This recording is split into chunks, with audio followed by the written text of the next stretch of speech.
আসসালামু আলাইকুম রহমতুল্লাহি ওয়া বারাকাতুহু। সম্মানিত দর্শকবৃন্দ, আমার চ্যানেলে আপনাদের সকলকে স্বাগত। আসুন আমরা আজকে বাংলাদেশের বিনিয়োগ নিয়ে একটু আলোচনা করি। এই অবৈধ সরকার কিভাবে মানুষের সাথে প্রতারণা করতেছে সেটা অনেকটি মানুষের চোখের সামনে চলে এসেছে। আমরা সেগুলো নিয়ে একটু আলোচনা করি। গত বছর জুলাইয়ের যে রক্তাক্ত উত্থান পতনের মধ্য দিয়ে ক্ষমতা পালাবদল হলো, তারপর থেকে যারা দেশের হাল ধরে বসে আছে তাদের মনে হচ্ছে একটা রেসিং কারের চাবি হাতে পেয়ে গেছেন ঠিকই, কিন্তু ড্রাইভিং জানেন না।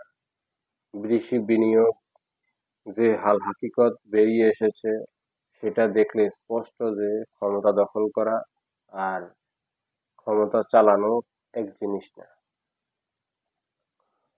বাংলাদেশ ব্যাংকে যে হিসাব দিয়েছে সেখানে নাকি গত বছরের বিদেশি বিনিয়োগ বেড়েছে 19%-এরও বেশি। বিডা তো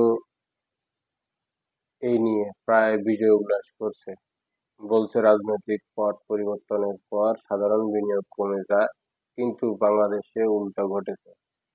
শোনাতে ভালো লাগলেও কথাগুলো কিন্তু সত্য কতটুকু গভীরতা আছে তা জানা যায় পরে। এই বিনিয়োগ বাড়ার গল্প তার পুরোটাই প্রায় নেদারল্যান্ড থেকে আসা একটি মোটা অঙ্কের টাকা, যেটা আসলে জাপান টোবাকো পুরনো একটি লেনদেনের শেষ কিস্তি। 2018 সালে আকিস গ্রুপের সাথে তাদের একটা চুক্তি হয়েছিল, সেই টাকা এসেছে এখন। এই পয়সাকে বিনিয়োগ বৃদ্ধির প্রমাণ হিসেবে হাজির করেছে এই অবৈধ সরকার। আসল চিত্র হলো যুক্তরাজ্য থেকে বিনিয়োগ কমেছে 40%-এরও বেশি। আর যুক্তরাজ্যে কিন্তু এমন কোনো দেশ না বাংলাদেশের বিনিয়োগের সবচেয়ে বড় উৎস। চীন থেকে কমেছে, যুক্তরাষ্ট্র থেকে কমেছে, তা উল্টা টাকা ফেরত গেছে।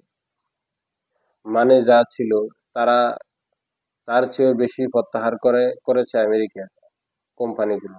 ভারত থেকে কমেছে, দক্ষিণ কোরিয়া থেকে কমেছে, শ্রীলঙ্কা থেকে কমেছে। মজার ব্যাপার হলো এই দেশগুলো ছিল বিডার চেয়ারম্যান আশিক চৌধুরী বিন হারুনের বিনিয়োগ আনার জন্য।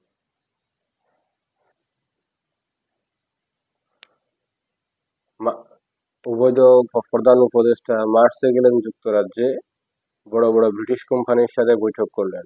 ফলাফল 40% বিনিয়োগ কমে গেল। জানুয়ারিতে যুক্তরাষ্ট্রে গিয়ে জ্বালানি চুক্তি করলেন, কিন্তু বছর শেষে দেখা গেল আমেরিকান বিনিয়োগ ঋণাত্মক।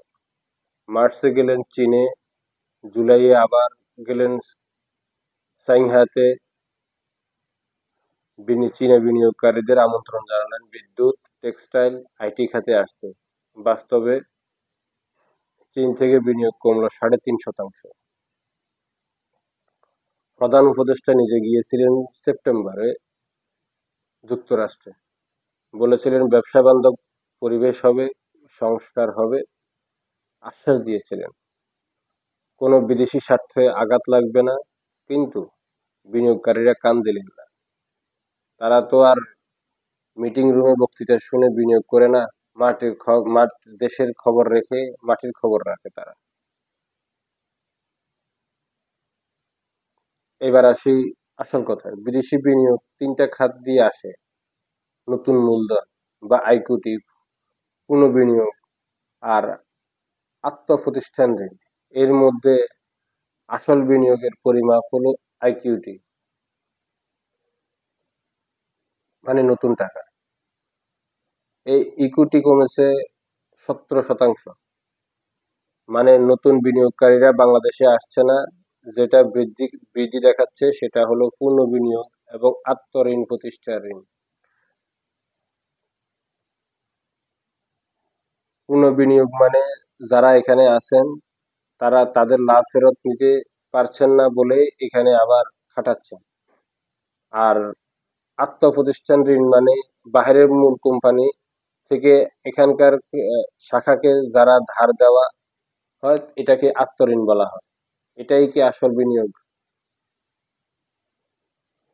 বিশেষজ্ঞরা বলেছেন ডলার সংকটের কারণে অনেক বিদেশি কোম্পানি তাদের লাভ দেশে ফেরত পারছিল না, তাই পুনঃবিনিয়োগ বেড়েছে।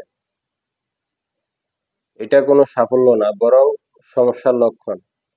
আর নতুন বিনিয়োগকারীরা আসছে না, কারণ তারা দেখছে এখানকার পরিস্থিতি, দেশ এখন যেভাবে চলছে কোনো বিনিয়োগকারী এসে কোটি কোটি টাকা ঢালবে না। যেসব লোকজন এখন বড় বড় পদে বসে আছে তাদের অনেকেরই অর্থনীতি চালানোর কোনো অভিজ্ঞতা নেই। ক্ষমতা আসার পর দেখা গেছে নানা জায়গায় এমন সব মানুষকে বসানো হয়েছে তাদের যোগ্যতা নিয়ে প্রশ্ন আছে। আর এদেরকে দেশের ভিতর যেই ধরনের পরিবেশ তৈরি করেছে সেখানে জঙ্গিবাদের ছায়া দেখা যাচ্ছে। এই পরিস্থিতিতে কোনো সুস্থ মস্তিষ্কের বিনিয়োগকারী এখানকার এসে কারখানা খুলবে না বা কারখানা বসানো না। বিডা চেয়ারম্যান বলেছেন, বাংলাদেশের সবচেয়ে বড় গুণ হলো শত প্রতিকূলতা সত্ত্বেও বাউন্স ব্যাক করার অদ্ভুত ক্ষমতা। সুন্দর কথা, কথাটা সুন্দর শোনা যায়, কিন্তু সত্য হলো দেশ এখন বাউন্স ব্যাক করছে না, ঢাল খাচ্ছে।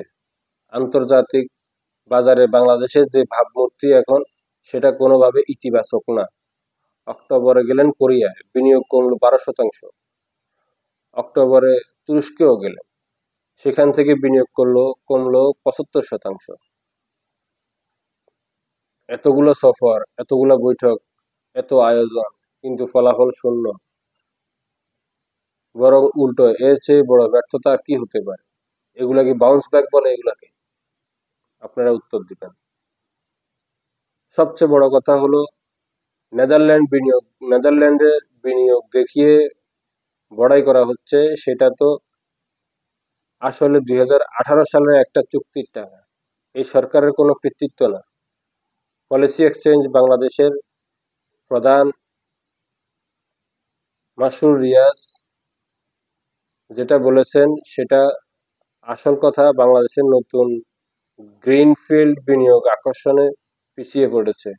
সিপিডি ডক্টর খন্দকার গোলাম মোয়াজ্জেম বলছেন, ইকুইটি ক্যাপিটাল কম আসাটা দেশের আভ্যন্তরীণ বাণিজ্যের পরিবেশে ইতিবাচক দেখায় না। কিন্তু কিন্তু এসব কথা কে শোনাবে? যারা দেশ চালাচ্ছেন তাদের কাছে সফল শাসনের সংজ্ঞাও আলাদা মনে হয়। যারা ভাবছেন যে বিদেশ সফর করলেই বিনিয়োগ আসবে, সেমিনারের বক্তৃতা দিলেই কোম্পানিগুলো দৌড়ে আসবে, কিন্তু বাস্তবতা হলো বিনিয়োগকারীরা দেখেন স্থিতিশীলতা, আইনের শাসন, নিরাপত্তা, সুশাসন এগুলো এখন কোথায় বাংলাদেশে?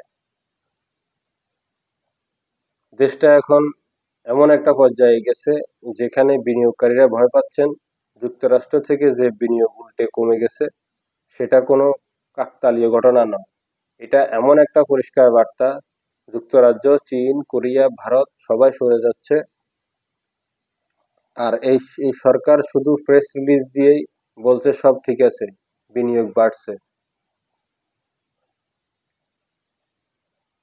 যে ব্যাংক থেকে এই তথ্য এসেছে সে ব্যাংকের নিজেরই অবস্থান তো শোচনীয়। রিজার্ভ প্রায় তলানিতে, ডলার সংকট, টাকার অবমূল্যায়ন। এই পরিস্থিতিতে বিনিয়োগ বাড়ার গল্প শোনা হাস্যকর। সত্য কথা হলো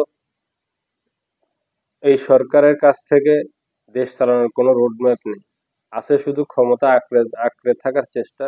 আর সেই চেষ্টার মধ্যে অর্থনীতি, বিনিয়োগ, মানুষের জীবনযাত্রা সব ডুবে যাচ্ছে। বিদেশি বিনিয়োগকারীদের এই করুণ চিত্র শুধু একটি পরিসংখ্যান না, এটা একটা সরকারের অদক্ষতা জীবন্ত প্রমাণ।